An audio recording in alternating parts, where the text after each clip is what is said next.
Rassemblement national et anciennement le Front national, en fait, a toujours été l'ennemi des travailleuses et des travailleurs. Ce qu'on a mis sur nos tracts, nous, c'est tout simplement tout ce qu'ils ont voté, en fait, à l'Assemblée nationale à chaque fois qu'ils ont été élus. Et on voit bien que c'est un parti capitaliste, ultralibéral, qui, contrairement à ce qu'il prétend, ne défend absolument pas les plus précaires, etc.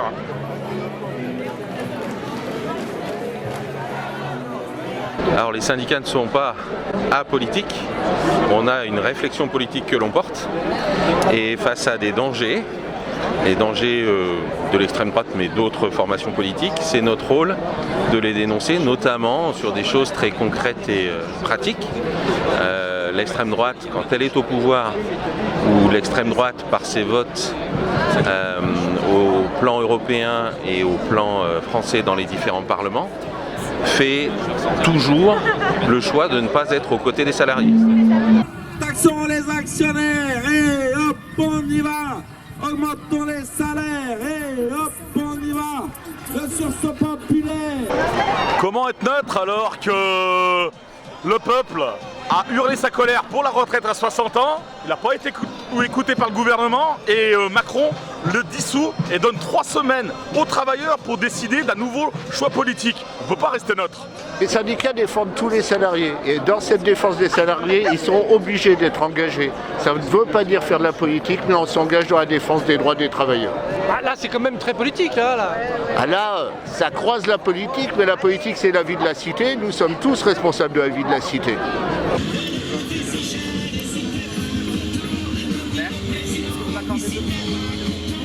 Après, chaque organisation syndicale fait comme elle l'entend. Après, je pense que c'est clairement pour des raisons de positionnement historique et idéologique. Nous, dans nos statuts, on a la charte d'Amiens, donc notre référence idéologique, elle est claire sur le syndicalisme révolutionnaire, du coup socialiste au sens ancien du terme, et très clairement antifasciste, et c'est dans nos statuts. Donc nous, il n'y a aucune ambiguïté, mais il est clair que c'est pas le cas de toutes les organisations syndicales.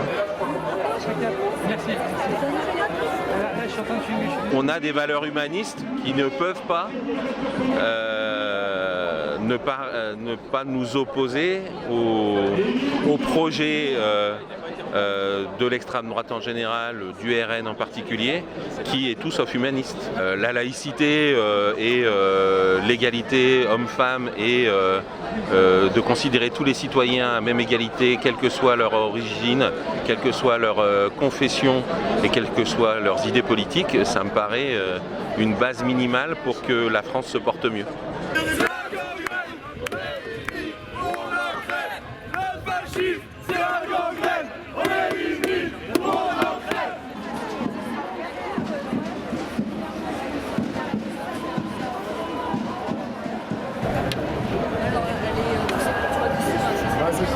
En tout cas, il y a une belle unité syndicale et il y a même des fédérations de FO qui sont là. Voilà, donc le monde syndical dans son ensemble dit non à l'extrême droite et dit on veut ouvrir un nouveau round de social. Pour nous, l'augmentation des salaires, c'est hyper important. La reconquête des services publics, c'est hyper important. La planète, faut y passer. Voilà, l'industrie, moi j'ai une pensée aux ouvriers de Niche Fusée d'Alumina qui sont menacés de licenciement et l'État peut délivrer des aides publiques contrôlées par les travailleurs, pas données aux capitalistes, directement aux actionnaires. Il faut une autre démocratie, notamment l'entreprise. Et nous, la CGT, on espère que le Front populaire écoute ces revendications, notamment la démocratie à l'entreprise. Pour le 30 juin, vous appelez à voter pour une formation particulière? Nous demandons aux Français et à nos camarades d'aller voter. Et d'aller voter pour des partis démocratiques et pour défendre leurs droits. Après, je fais confiance à l'intelligence de nos camarades. Le Front populaire, c'était une unité d'action. Jamais la CGT a été au gouvernement. Voilà, donc ni les autres syndicats. Bon, donc bien entendu, les travailleurs auront leur mot à dire. Parce que quel que soit le gouvernement, les luttes sociales seront là, les revendications à l'entreprise et dans les services seront là. Donc le monde syndical aura son mot à dire. Et donc, dès cet été, on saura appuyer nos revendications et les luttes. Ce qui se passe actuellement ce week-end, c'est énorme. Voilà, déjà le gouvernement a annoncé 300 000 manifestants hier. Voilà, et ben on va recompter avec lui. On va le forcer, surtout qu'il n'y a plus de gouvernement.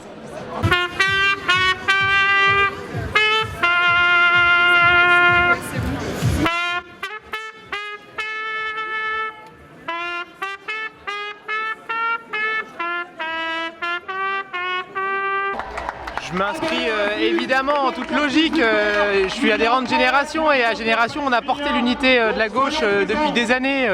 En Savoie on a réussi à la mettre en place aux législatives il y a 2 ans, on l'a mis en place aux départementales et moi je vois qu'il y a beaucoup plus de choses qui nous rassemblent, qui nous divisent et évidemment qu'on aille au combat tous ensemble dans les circonscriptions, c'est la base quoi.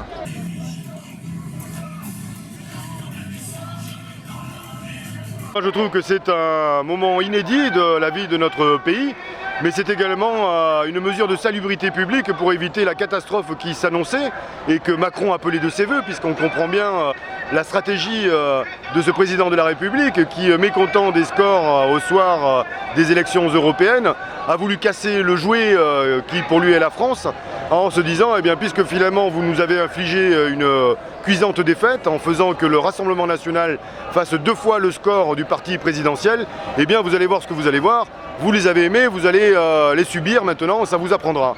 Et il ne pensait pas bien évidemment que la NUPES, ou on va dire les forces de gauche, se rassembleraient de nouveau pour créer ce nouveau Front populaire qui est la réponse adaptée finalement des classes moyennes et des classes populaires, du peuple français dans sa grande diversité, à cette menace que représente pour les libertés, pour le pouvoir d'achat, pour les actes racistes dont ce mouvement finalement se rend promoteur à longueur de discours. Il ne s'imaginait pas qu'il y aurait une réponse cohérente de l'ensemble des forces de gauche. Mais en même temps, au national comme ici, il y a des petits couacs hein, quand même. Hein. Bon, bah, y a quelques petits couacs dans quelques circos, mais dans l'ensemble ça se passe quand même plutôt très bien, même si en Savoie on aurait préféré que ce soit différent, mais dans l'ensemble on ira de toute façon voter et faire voter pour l'ensemble des candidats du Front populaire. Il faut quand même se dire que les candidats du Front populaire c'est les seuls qui iront se battre pour l'abrogation de la réforme des retraites, c'est les seuls qui iront se battre pour taxer les super profits, c'est les seuls qui iront se battre en fait pour faire que la France soit beaucoup plus inclusive, beaucoup plus égalitaire et beaucoup plus solidaire. Alors en même temps, en début de semaine, enfin jusqu'à ce qu'on ait la validation du Front populaire, il y a eu un vrai enthousiasme, enfin il y a eu un suspense, et puis là tout d'un coup il y a une sorte de mélanchonnade qui revient, alors qu'il avait dit quand même que les rancœurs on les mettait, on les oubliait, avec ces histoires de purge et puis de Quatennens. Comment vous réagissez, parce que on en parle beaucoup hein, chez les militants, les sympathisants et les électeurs.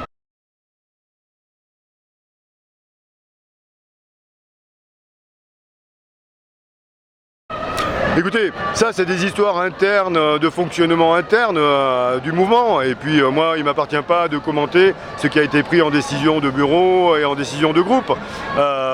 Ce qui est sûr, c'est que les investitures se font aussi sur des critères qui échappent peut-être à celles et ceux qui nous écoutent et nous regardent.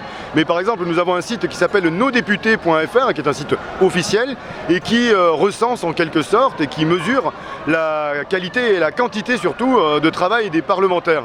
Et vous pouvez, tapant en des noms, voir en quelque sorte quel aura été l'investissement des députés, et j'imagine que ça fait partie des critères. Donc ils n'ont pas bien travaillé, Alex Corbière. J'ai pas dit ça, j'ai dit de le vérifier, de regarder. Il y a peut-être ce genre de critères qui sont rentrés en ligne de compte et qui font que, au bout du compte, il nous faut une équipe de députés de combat et qui soient à 100% à leur tâche dans l'hémicycle et dans les commissions pour voter des lois qui viennent détricoter tout ce qui a été fait d'antisocial, d'écocidaire et de liberticide ces dernières années, et qui ont été votés conjointement, je le répète encore une fois, entre les libéraux et le Rassemblement national.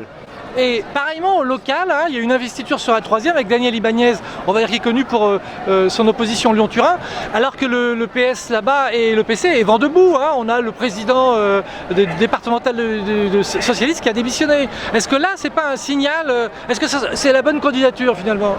Moi je trouve que c'est une excellente candidature parce que c'est quelqu'un qui est connu pour défendre l'intérêt général, pour se battre par exemple au sein des rencontres annuelles des lanceurs d'alerte qui font pointer les choses qui dysfonctionnent dans notre pays, qui nuisent aux libertés, qui nuisent à l'environnement ou qui nuisent à la concorde sociale dans notre pays. Et ce sujet du Lyon-Turin, en quelque sorte, c'est peut-être qu'il y a une mauvaise compréhension des élus qui se sont indignés de cette nomination, puisqu'ils devraient au contraire se réjouir que finalement ce qu'ils attendent du Lyon-Turin, c'est d'alléger les routes de leurs camions pour faire du ferroutage. Eh bien, qu'ils continuent à promouvoir ce projet, comme ils le font d'ailleurs si bien jusqu'à présent. Nous disons juste, on a aussi la possibilité de faire du ferroutage tout de suite. À la limite, oublions le Lyon-Turin Lyon-Turin 2. Faisons le Lyon-Turin et le ferroutage et le report modal tout de suite au moyen de quelques dizaines ou centaines de millions d'euros d'une ligne qui est existante et qui nous permet de faire exactement ce qu'ils aspirent de leur vœu mais qui n'aura lieu que dans 30 ans. Non mais Jean-François Coulombe, là, on comprend les arguments, mais est-ce que c'est pas de se priver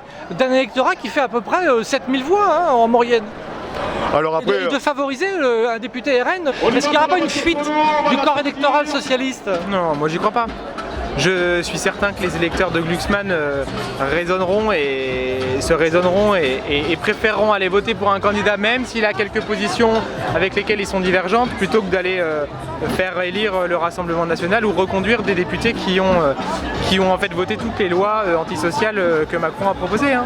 Mais dans le préambule du programme du Front Populaire et du nouveau Front Populaire, il y a le fait que le Front National n'accède pas au pouvoir. Alors que là, dans la troisième, c'est clair que le Rassemblement National va gagner quoi. alors là, vous êtes en train de me dire que comme on est pour le Lyon-Turin tout de suite, eh bien, il y a des élus ou des électeurs qui vont se dire, eh bien, puisqu'ils sont pour le Lyon-Turin tout de suite, eh bien, ils méritent le Rassemblement national. Et ils vont infliger à l'ensemble de la population d'un territoire comme la Maurienne et sa troisième circonscription un député Rassemblement national au motif qu'on n'est pas d'accord sur le Lyon-Turin. Mais je vous en prie les amis, reprenons un petit peu de responsabilité et de sérieux. On ne peut pas mettre sur le même plan un projet industriel, appelons-le comme ça si vous voulez, et puis un projet de société qui va ensuite impacter la vie de millions et de millions de Françaises et de Français. Soyons raisonnables, le Lyon-Turin c'est dans 30 ans. Nous on est pour qu'il y en ait un maintenant, en attendant le leur s'ils veulent.